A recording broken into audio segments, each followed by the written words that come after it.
it's all about the clap back. Get your boss whacked, Premier's funeral on Snapchat. You now tuned into the bag. The sky's gray, it's like this every day. The town is full of predator, I'm turning a little prey. I flip $1 million out of nothing, make them feel a certain way. Hoping that the switch. What's good, y'all? Fist Vegas, the hardest voice of sports. Go ahead, hit that like button and subscribe to the Fist. You know why you at it. Y'all know what time it is. If you ain't with it, you best get with it. Now let's rock. Listen, hit that sub button. You understand me? Enlist into the Fist Unit Army, become Fist Unit tough, and jump off buildings and land on your feet. You know what I'm saying? I had one of my soldiers climb to the top of the Empire State Building. He did a backflip off of it, landed on his tippy toes, and started breakdancing. I was like, that's because he a Fist Unit soldier.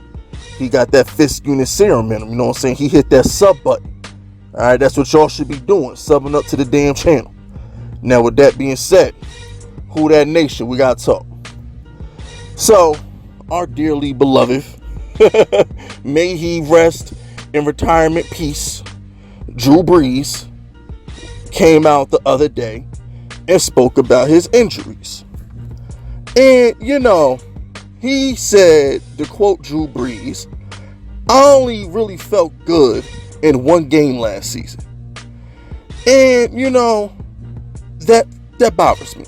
And for, you know, that one game, all right, let me read the quote.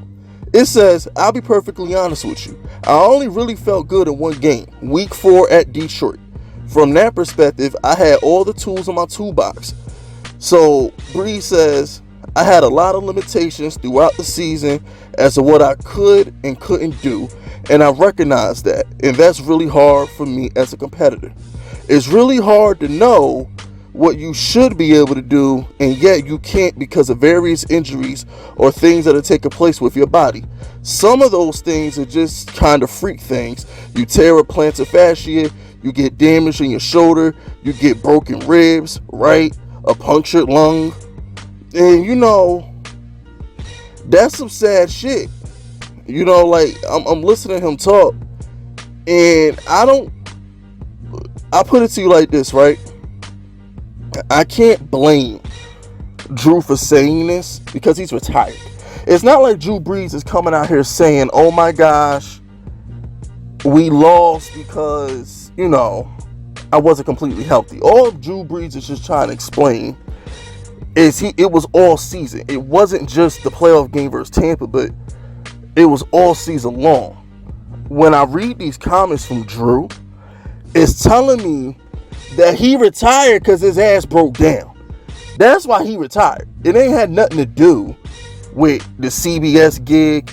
And on the other side of the coin, to the haters out here, you dirty ass Tampa Bay fans who still ain't shit, it has nothing to do with Tom Brady coming into the division and beating him in the playoff game. Drew Brees, number 9, the greatest number 9 ever, retired off the simple fact that his body broke down. What is he? He's 42 years old. His body broke down. It is what it is. So, you know, it makes a lot of sense looking back at it, hindsight being 2020. Now we understand why Drew didn't look like Drew last year. It wasn't because he was washed, because he didn't say he's washed. He just said, I was hurt, shoulder banged up, punctured lung, broken ribs, plantar fascia. He's just like, I didn't even know about some of this shit. But, you know, he's talking about injuries that I didn't even know he had. But what he's saying is, yo, my body betrayed me. Or he's basically saying, I don't think his body betrayed him. He played 20 years. Drew Brees said Father Time said, hang it up. Father Time knocked on the door, said, it's time. You know, yeah, see, I've been fired from 11 jobs. So everybody listening to this video who's been fired before, y'all gonna understand what I'm saying. Okay? Father Time. Father Time waited for Drew Brees to finish his shift, and about 10 minutes before he was supposed to clock out, Father Time called him into the office and fired his ass. That's really what happened. Father Time waited for Drew Brees to put his shit up, because you know 10 minutes before you shift, you start bullshitting, put your equipment up, you untuck your shirt, you chilling. 10 minutes before you're shifting, you chilling.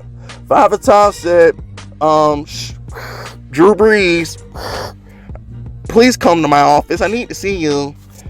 That was a horrible voice. Don't laugh at me in the chat. That was a horrible voice. But yeah, he said, Drew, I need to see you.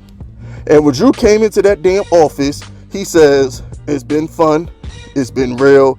You've been a great employee, but I wish you the best in your future endeavors. It's time we part ways. Because they never really say you're fired. I've been fired 11 times. The only time somebody actually told me I was fired is when I asked them, so you saying I'm fired? That was Target. Because when I called Target, I'm like, what was I, in 19 when I got fired from Target? Whatever. I called Target, and I was like, what you mean I called to get my schedule. I was like, yo, where my schedule?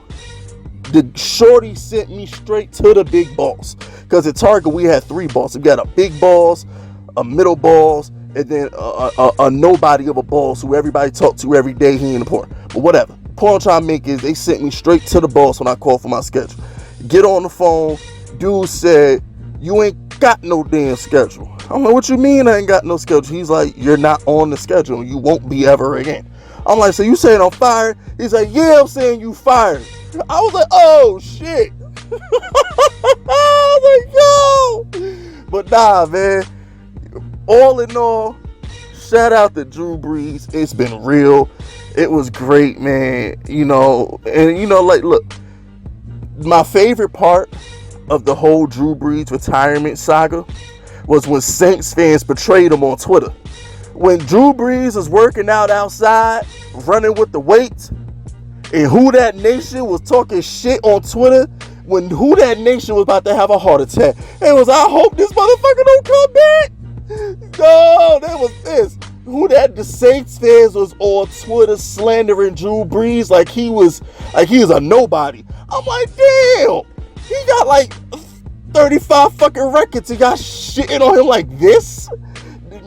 Only reason why the Drew Brees slander from Saints fans was my favorite part is because as a Giants fan, I took so much heat for burying Eli Manning his last 2 years. When Eli Manning started to suck, I buried him. I was begging for Daniel Jones by the time we drafted him. And everybody thought I was crazy. But now that I see the way Saints fans treated Drew Brees last year and the way Steelers fans is dogging Ben Roethlisberger, I'm like, okay, I'm good. I could go to heaven as a Giants fan now because I'm like, dudes are trying to pull my Giants card over the Eli Manning slander. But now that I see the way Saints fans treated Drew Brees and the way Steelers fans is dogging Ben Roethlisberger, and don't forget, Patriot fans act like they wasn't shitting on Tom Brady his last year in New England. They act like they weren't calling him washed up and da-da-da-da-da. Why we ain't keep Jimmy G? Jimmy G going to a Super Bowl. We ain't forget. Patriot fans. We did not forget. So I feel better. I'm not the only fan that buried their quarterback when he washed. I feel better. But yeah, man, I just wanted to report on that, Saints fans. Now that I know that playoff loss don't feel as bad. We still hate Jared Cook. Don't get it twisted. That Jared Cook fumble, he fucked the bag up. We still mad at you, Jared Cook. We still mad at you. Even though you ain't even on the team no more, we still mad at you over that fumble. But, just knowing Drew Brees was hurt all year, it makes it feel better. But anyway, I ain't got nothing else to say. And listen to the unit by hitting that sub button. The boss wants you. Your services are required. You understand? That's it. That's all. Subscribe to the unit if you rockin' with me. My name is Fitz Vegas, and I approve this message.